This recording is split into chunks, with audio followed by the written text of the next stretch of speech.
I was raised in a town called Beaver Dam in Kentucky. It was like 2,000 people. Yeah. I was still out of the window and fantasize, you know? And growing up poor, you know, I think that the brands meant something, you know? It was armor. Armor. You know? Fearless? I'll tell you why I'm fearless. In 2001, I had a motorcycle accident. I was on my first real adult motorcycle, and I was going along. It was on a Tuesday, June 20th, around 8 p.m. So it was still light out, kind of like this.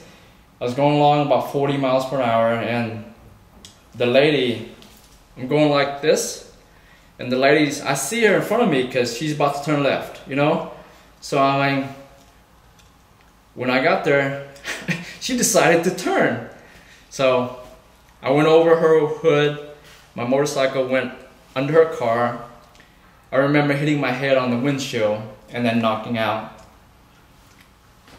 I was in a coma for 3 days, fractured my skull, broken collarbone, 4 broken ribs, fractured scapula or cracked scapula. So basically this whole side was non-functional. I felt a change in me, you know, mentally. I think I'm, more than any other times in my life, I am grateful for this to happen, because I don't think I would be like this if that didn't happen. I had a fight with death and I won. So that made me very, very confident. It sounds arrogant, but it gave me this really, really high that, you know, going through that and then surviving, there's not anything that I can't do. These jeans were the first designer jeans I got when I first moved to Chicago. Chicago was my first big city outside of Kentucky.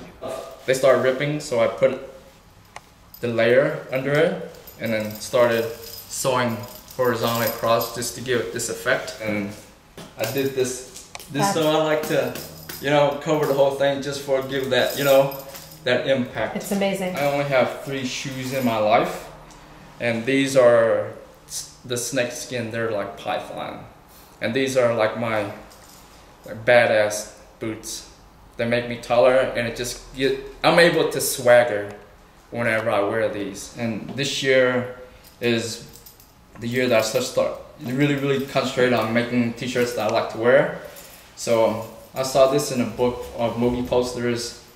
This is the front cover of Black Frankenstein, and it just, I don't know, it's funny. You know, this is a DIY of the Rick Owens ones that you see. That's like $440. This is $20 H&M. What did you do? He has his sleeveless. So this is my kind of sleeveless, where it has this finish and then the zip all around the hood. I took a regular sweatshirt and made it like that. So I had all these excess zipper heads and then zippers laying out everywhere, and I started playing with it. I wrapped it around my wrist, and it's like, you know, first it was just one, like this, and then I combined 2, and then now I'm wearing 4. Bracelet, I mean, not only does it have this dynamic visual impact, but as you walk, you know, there's movement and sound also.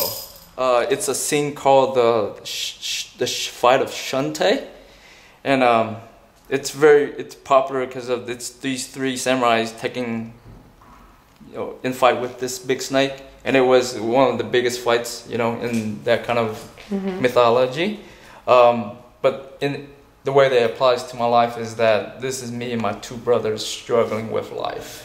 Recently, I just came across pictures of the fall-winter Comme des Garçons collection, and I was just so blown away with that. So this is going to be my version of it. This is a blanket, and I slashed the holes on it for my arms to go through. These are the combat boots that I've had since junior high. Yeah. This is life, you know. This is where the motorcycle accident. Yeah. When I came out of the hospital, I just wanted to make sure they still had these. And I found my perfect leather jacket. The fit is everything, but it's also, especially with a motorcycle jacket, you have to have it fit so that way whenever you crash, if it's tight, you know, you're not gonna be flailing everywhere. This is a martial arts patch, and this is a motorcycle association. You know, the girls that have their names on their necklace, and so I like this one specifically because it says super. You know, it's simple, but then it's put together by, you know, these two safety pins, which is kind of like very, very punk also. But other than the leather jacket, I wanted to find the perfect belt buckle. And it says, has this lady on there, she has all her baggage around her, you know? And the font on this is just like very like 1930s, 1940s, which is cool. But so it's basically, it was a huge pant, and they just folded it here, here, here, here, from the top all the way down, and then in the back too. I don't wear a lot of color, but this is my favorite color other than black. I kept this blazer because it was my favorite blazer. I mean, like this part right here, I really like. Most importantly is because of these elbow patches, which has, I think, has some sort of like, comes from motorcycle jackets also. When I put it on, it just really clicked with me. These are what I call exposed wound. Back here, I specifically had it down here because whenever you're walking up the stairs, people will see and notice it. Oh, interesting. You know, because I mean, it's movement, right? You know, but until I, you know, like this, right? You can see it, or if I'm walking up the stairs like this, you know? So something as simple as a move of turning inside out and then making this contrast, you know, finished seam right here, it just gave it a whole new another dimension. So, and all you need to do is take off the waistband, okay? And then take the zipper out, close it up, you know, sew it up. Take the waistband all the way to the side and the back right here, okay? So now, this part right here, which used to be in the front, is now on right here.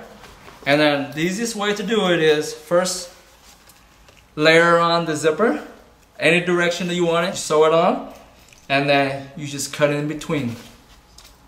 So now you have a $20 Rick Owens knockoff, or not. Having that accident just gave me an opportunity just to, like, it was a good excuse just to like do something else, because set you free. Exactly. I know what happened yesterday. I know what's happening right now, but I don't know what's going to happen tomorrow, and no one does. So it's like, I want to live for the present, and if I can get something that I need for my motorcycle, then I'm going to forego everything else, because the motorcycles come first and then clothes come second to me.